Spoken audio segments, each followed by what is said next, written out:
మనం ఏదైనా టెంపుల్స్ కానీ ట్రావెల్స్ కానీ పోయినప్పుడు ఆ ప్లేస్ గురించి చెప్తూ ఉంటాం, ఎక్స్ప్లెయిన్ చేస్తూ కెమెరా ముందు మాట్లాడాలన్నమాట డైరెక్ట్.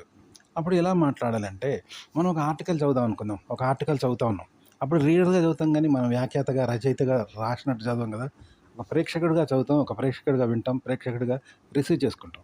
దాన్ని కెమెరా ముందు కూడా మళ్ళీ చదివేటప్పుడు ఎలా చదివానో అలాగే చదవాలి. ప్రేక్షకుడిగా చదవాలి, ప్రేక్షకుడిగా చెప్పాలి, ప్రేక్షకుడిగా రిసీవ్ చేసుకున్నప్పుడు ఎలా చేసుకుంటావు అలా చేసుకుంటూ మాట్లాడాలి తప్ప నువ్వు వ్యాఖ్యాతగాను, రచయితగాను, యూట్యూబర్గాను చెప్పొద్దు.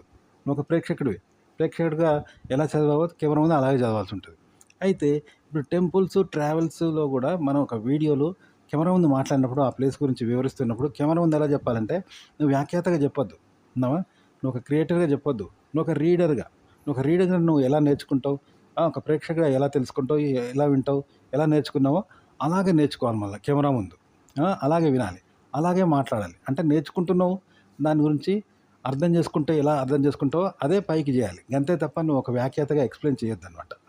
ఆ విధంగా ఆ ప్లేస్ గురించి నీకొచ్చిన ఆలోచనలు, భావాలు ఏవైతే ఉంటాయో అవి కెమెరా ముందు ఇలా నువ్వు నేర్చుకుంటూ, నువ్వు వింటూ ఒక ప్రేక్షకుడిగా ఎలా చదువుతావో, అర్థం చేసుకుంటావో ఆ విధంగా మాట్లాడాలనమాట. అంతేగాని ఒక క్రియేటర్‌గా మాత్రం మాట్లాడొద్దు, చెప్పేవాడిగా మాట్లాడొద్దు, వినేవాడిగా ప్రేక్షకుడిగానే మాట్లాడాలి.